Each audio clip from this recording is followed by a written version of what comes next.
So this is the circuit. As you can see, we have a switch, and it's given that at t is equal to 0, we change the switch from A to B position.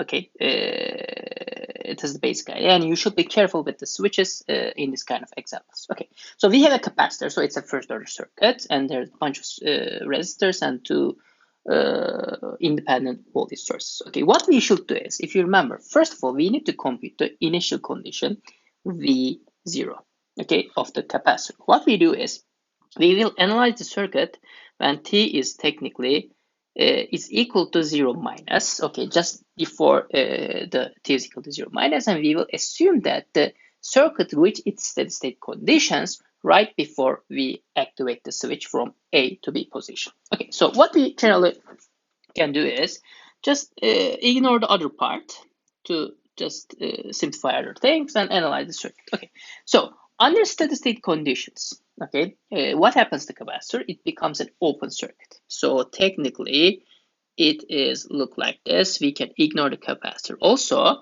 but what we need to do is, let's call it ground. It doesn't have to be ground.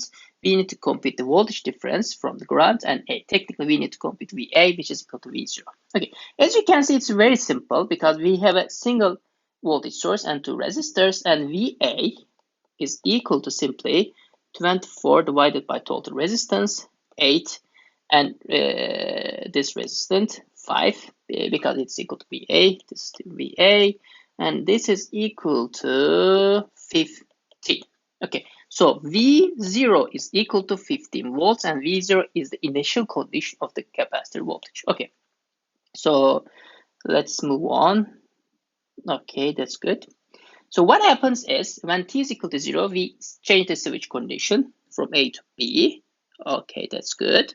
But we need to be careful because capacitor voltage, even if we change from A to B, is still same. You cannot have an abrupt change in capacitor voltage. Okay, so what we can do is, we can now clean this part.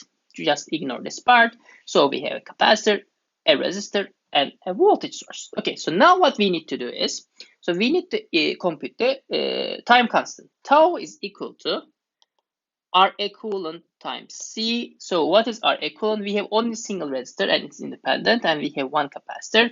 It is equal to 4 to 10 to the power 3 minus 0.5. Milli is 10 to the power minus 6. No, it's 10 to the minus 3. Sorry for that, it's not micro. Okay, that's equal to 2 seconds. Okay, now we also computed tau.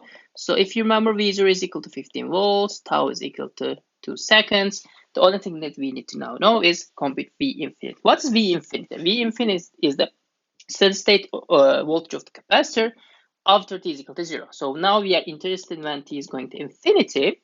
So what happens to the capacitor? It becomes an open circuit. So it's a single loop circuit. There is no current following through the resistor. So it is obviously equal to 30 volts.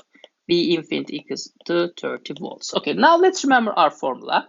Okay, so we already compute V0, tau, and V infinity. What we simply do is just plug in V infinity, V0, V infinity, tau, and compute V3 of t as time from 0 to infinite. Okay, so you can do more. You can technically compute the specific voltage at the specific times. For the t is equal to 1, t is equal to 10. You can do other interesting things with this analysis. Okay, as you can see, the computation of time trajectory of capacitor voltage in a step response scenario is relatively easy.